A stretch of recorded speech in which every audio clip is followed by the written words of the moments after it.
lille præsentation af vores hus, som ligger her i en løvskov. Så man kan se, der er i hyggen deroppe. Det er lidt regnvejr et sted nu. Men der har vi vores lille pavillon, hvor vi kan sidde og drikke mjød om aftenen, eller morgenmjød om morgenen. Ja. Der er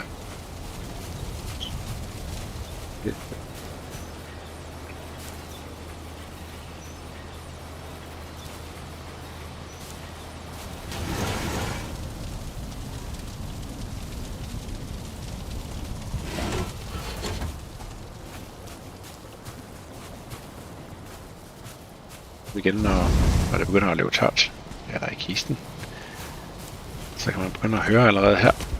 Der er lidt for trangt til sådan en viking med sådan nogle brede skuldre, så vi løber lige den her vej rundt om hønsehuset, for at begynde at høre, når der er derinde. Jo. De er lidt for langt fra hinanden til at kunne lave æg. De to høns. Det var godt, at man skulle skubbe dem sammen, så det ikke får stemplet nogle æg. Nå. Anyway, herude på gårdspladsen, der er højovnen, hvor vi kan putte malm ind, så kan vi få smeltet det om.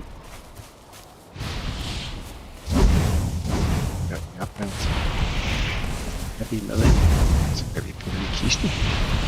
Sådan. Nå, der har vi vores have. Opad og hindbærbuske her.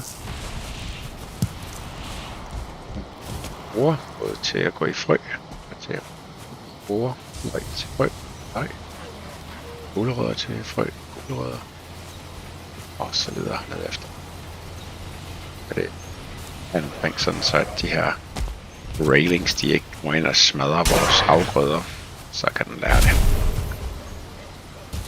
Og herude der har vi så spænderokker sat op til at brød. Så vil lige af med det her metal i en af kisterne. Så kan jeg tage det med, ikke?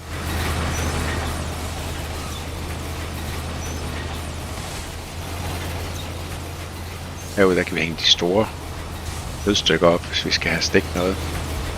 Her indenfor der kan vi lave mjød, der skal brygges. Der kan jeg se, det bål der, det går lidt ud en gang imellem. Der er åbenbart ikke udluftning godt nok, efter vi har hænget vores potter og pander op der. Herovre der er vi ved at brygge mjød. Så er der også bord her.